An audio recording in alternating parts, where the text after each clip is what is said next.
पूज्य पाक साहिब कमाल हजूर अनबर वाली दो जहां साहिब सुहाबा प्रतख विराजमान शब्द गुरु जबर शतर तखत दे मालक जुग जुग अटल सतगुरु श्री गुरु ग्रंथ साहिब महाराज जी के पावन पवित्र चरणों में संगत में जुड़ बैठे गुरु स्वरूप गुरु खालसा जी समा मिले कई सालों के वक्फे तो बाद इस नगर में आके इस गुरमत समागम में सतगुरु गुरु ग्रंथ साहिब महाराज के पावन चरणों में खलो के आप जैसिया रब स्वरूप संतां के दर्शन दीदार करते हुए आप जी नाल गुरमत के विचारों की सांझ आरंभ करके गुरु इतिहास का सिख इतिहास का कोई अलौकिक अति लासानी पन्ना साझा किया जाए।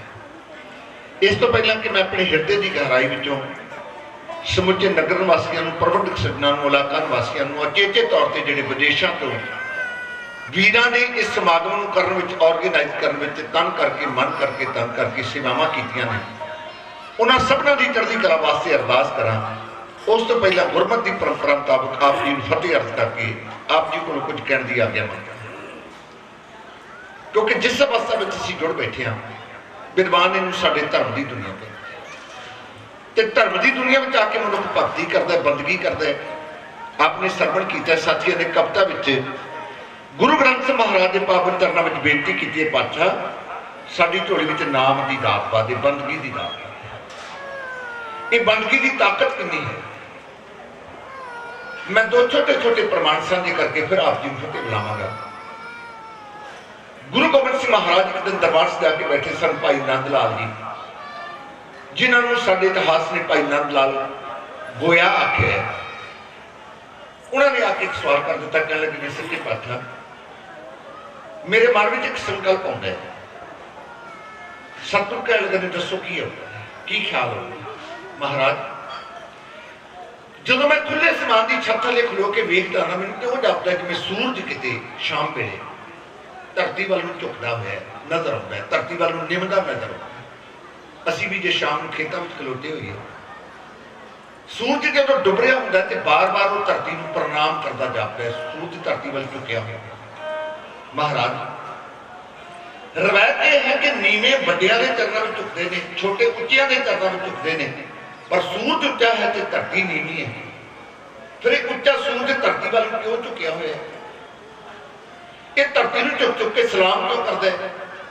तो मेरे कलगी वाले पातशाह ने वचन किया, कह लगे भाई नंद लाल क्योंकि एक धरती उत्ते नाम जपण वाले बंदगी करने वाले परमात्मा का सिमरन करने वाले बैठे होंगे ने ते जिस धरती से बैठ के परमात्मा की इबादत होती है बंदगी होती है वो धरती को उच्चा आसमान भी न्यो न्यो के सीधे करता है।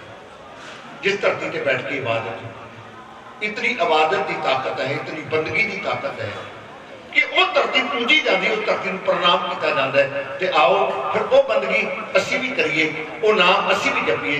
मैं अपनी फतेह बुलाने लगा। ये दो बारी वाहिगुरू शब्द है, वाहिगुरू कहना ही नाम जपना है, वाहिगुरू कहना ही बंदगी करना है। आओ बंदगी करिए तो दो बारी वाहिगुरू शब्द कह के फतेह का सिमरन करिए। प्रवान करो आखो जी वाहिगुरू जी का खालसा वाहिगुरू जी की फतेह। समुचे प्रबंधक सज्जना का नगर वासियों का ग्राम पंचायत का गुरुद्वारा साहब की मैनेजमेंट का NRI वीरों का भैनों का सब का बहुत बहुत धन्यवाद जिन्होंने गुरमत समागम करके अपनी आने वाली जनरेशन अपने गुरु की गल अपने गुरु के इतिहास की कहानी अपने बच्चों को समझाने का यह उपराला पर करना आरंभ कर लगा। आज जो साल चल रहा है 2016 ये दो शताब्दियों बहुत बड़े पद्धर पर बना एक 350 साल गुरु गोबिंद सिंह महाराज का प्रकाश तो दूजा है मेरी कौम के महान जरनैल सिख कौम के पहले बादशाह अनंत सेवादार एक मरजीवड़े सिंह बाबा बंदा सिंह बहादुर की शहादत का 300 साल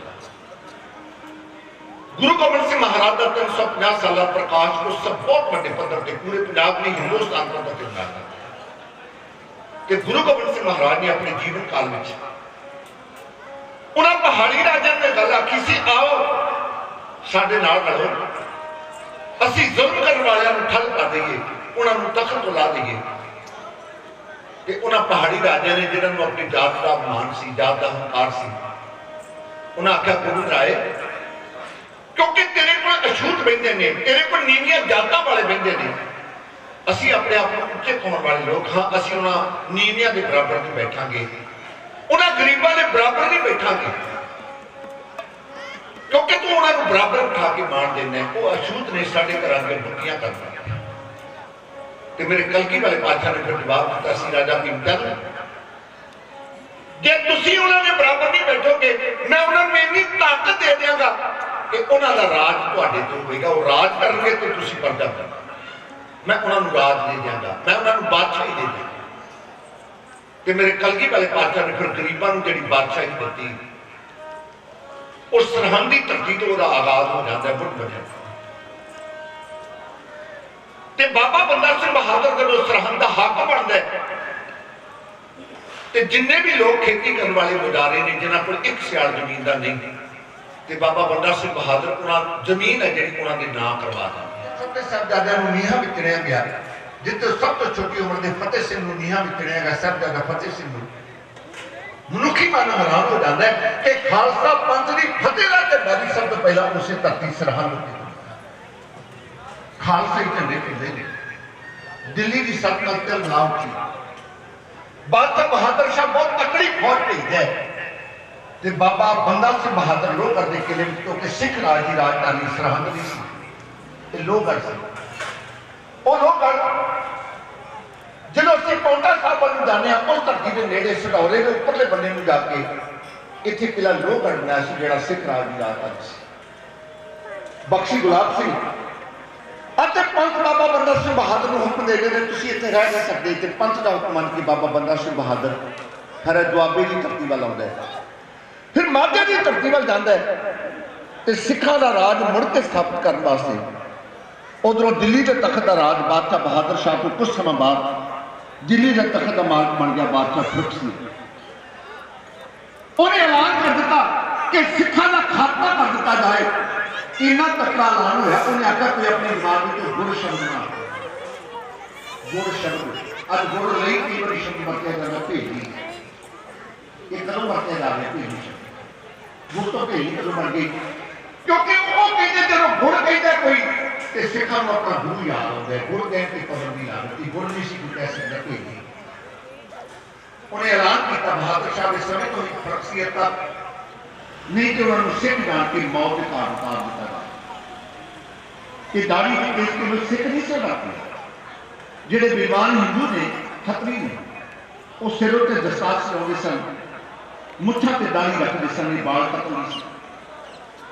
ਤੇ ਬਾਦਸ਼ਾਹ ਬਹਾਦਰ ਸ਼ਾਹ ਤੇ ਫਰਕਸੀਅਤ ਨੇ ਐਲਾਨ ਕੀਤਾ ਜਿੰਨੇ ਵੀ ਹਿੰਦੂ ਨੇ, ਬ੍ਰਾਹਮਣ ਜਾਂ ਖੱਤਰੀ, ਆਪਣੇ ਮੂੰਹ ਤੋਂ ਮੁੱਛਾਂ ਤੇ ਦਾੜੀ ਕਤਲ ਕਰਾ, ਨਹੀਂ ਤੇ ਉਹਨਾਂ ਨੂੰ ਸਿੱਖ ਜਾਣ ਕੇ ਕਤਲ ਕਰ ਦਿੱਤਾ। ਇਹ ਤੋਂ ਬਾਬਾ ਬੰਦਾ ਸਿੰਘ ਬਹਾਦਰ ਇਹ ਰਿਆਲਕੀ ਦੇ ਖੇਤਰ ਵਿੱਚ ਹੁੰਦਾ ਹੋਇਆ ਗੁਰਦਾਸਪੁਰ ਦੇ ਨੇੜੇ ਕੋਟ ਮਿਰਜ਼ਾ ਜਾਣ ਦੇ ਕੋਲ ਇੱਕ ਕਿਲਾ ਬਣਾਉਣਾ ਆਰੰਭ ਕਰਦਾ ਹੈ, ਜਿਹਨੂੰ ਗੁਰਦਾਸ ਨਗਰ ਦੀ ਹਵੇਲੀ ਕਿਹਾ ਜਾਂਦਾ ਹੈ, ਗੁਰਦਾਸ ਨਗਰ ਦੀ ਗੜੀ ਕਿਹਾ। ਹਾਲੇ ਕਿਲਾ ਪੂਰੀ ਤਰ੍ਹਾਂ ਉਸਰ ਕੇ ਤਿਆਰ ਨਹੀਂ ਸੀ ਹੋਇਆ।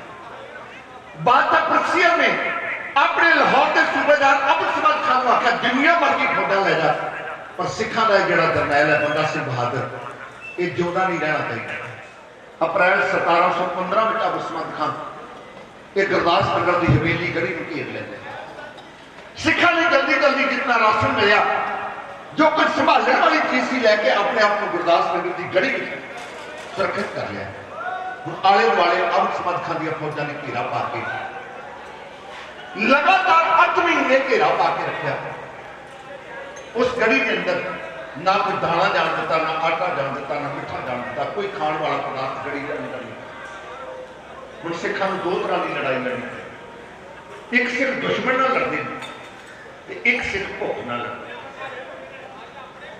ਭੁੱਖ ਨਾਲ ਵੀ ਲੜਾਈ ਹੈ, ਇੱਥੋਂ ਤੱਕ ਕਿ ਗੜੀ ਵਿੱਚ ਜਿੰਨੇ ਦਰਖਤ ਸਨ ਸਿੱਖਾਂ ਨੇ ਉਹਨਾਂ ਦੀ ਛਿੱਲ ਵੀ ਖਾ ਲਈ। ਫਰੀਦਾ ਮੌਤ ਤੋਂ ਭੁੱਖ ਬੁਰੀ, ਮੌਤ ਇੱਕ ਵਾਰੀ ਮਾਰਦੀ ਹੈ ਤੇ ਭੁੱਖ ਹੈ ਜਿਹੜੀ ਇਹ ਬੰਦੇ ਨੂੰ ਪਲ ਪਲ ਕਰਕੇ ਮਾਰਦੀ ਹੈ।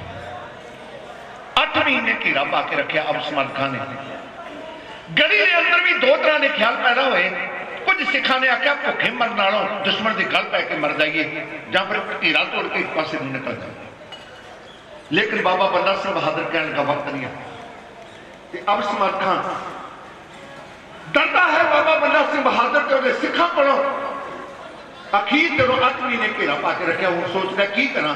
मैं ओदी कुरान की खो खाते आखना एक बारी गड़ी का बुआ खोल दे तेन कुछ नहीं कहता इन नीति कहते कदे लालच की नीति बनता है कदे मौत की दहशत नीति बनती है क्योंकि नीतिवाना ने आख्या कि अपने दुश्मन को हराने लई तुसी चार तरीके बन सकते हो शाम दाम दंड ते भेद शाम कहते ने सुलह दाम कहते ने पैसे ने शाम दाम दंड तीजी जी नीति है वह भेद दुश्मन को वंड देना डिवाइड एंड रूल जी अंग्रेजी वाले कहते हैं पाड़ो ते राज करो कुरान की कसम खा के बाबा बंदा सिंह बहादुर वाल सुलह की चिट्ठी कर लें ते गड़ी का बूहा खोलने वास्ते की कहने लगा इन्हां लाइनां विच त्रिलोचन सिंह मदीना ढाडी जथा भाई दर्शन सिंह वाल मुल्लापुर ढाडी अमरजीत सिंह संधू मोगा और सरंगी मास्टर भाई सतनाम सिंह लाली भी आपके सामने क्यों